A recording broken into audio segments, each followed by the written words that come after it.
Top quality और consistent performance के लिए सिर्फ सिल्वर पंप्स एंड मोटर्स, नाम याद रखना। 1000 કરોડની જે આ પોન્ઝી સ્કીમ છે એની તપાસમાં અનેક મોટા ચોંકાવનારા ખુલાસાઓ થઈ રહ્યા છે। તપાસનો ધમધમાટ ચાલુ છે। BZ ગ્રુપ સામે ગુનો દાખલ કરીને અત્યાર સુધીમાં 7 આરોપીઓને દબોચી લીધા છે। રોકાણકારોના નાણાં ભૂપેન્દ્રસિંહ ઝાલા સુધી પહોંચતા હતા। પકડાયેલા આરોપીઓ અલગ અલગ ઓફિસીસમાં લોકો પાસે ફોર્મ ભરાવતા હતા। ભૂપેન્દ્રસિંહ ઝાલાની ગાડીઓ જપ્ત કરી લેવામાં આવી છે। રોકાણકારોના રૂપિયાથી ભૂપેન્દ્રસિંહ ઝાલાએ આ ગાડીઓ વસાવી હતી। તમામ ડિટેલ બેંક પાસેથી મંગાવવામાં આવી છે। કેન્દ્રીય એજન્સીઓને પણ જાણ કરવામાં આવી છે।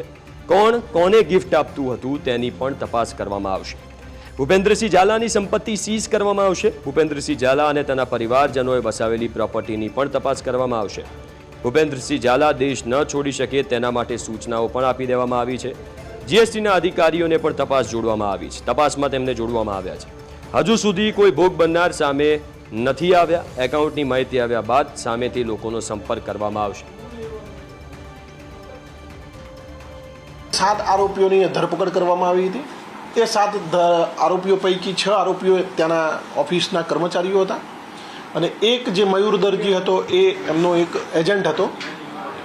તો આ એજન્ટની ધરપકડ ઓફિશિયલ કરવામાં આવી છે અને નામદાર કોર્ટ દ્વારા એમને 30/11/2024 સુધીના રિમાન્ડ પોલીસ કસ્ટડી રિમાન્ડ આપવામાં આવેલા છે। BZ ગ્રુપના માલિકની અલગ અલગ મોંઘી અને કિંમતી ગાડીઓ વોલ્વો, મર્સિડીઝ, પોર્શે, ફોર્ચ્યુનર અને હેરિયર જેવી મોંઘી ગાડીઓ પણ CID ક્રાઇમ દ્વારા કબજે કરવામાં આવી છે।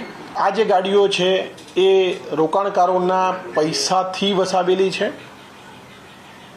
અને એ ગાડીઓ મુદ્દામાલ તરીકે CID ક્રાઇમ દ્વારા જપ્ત કરવામાં આવી છે।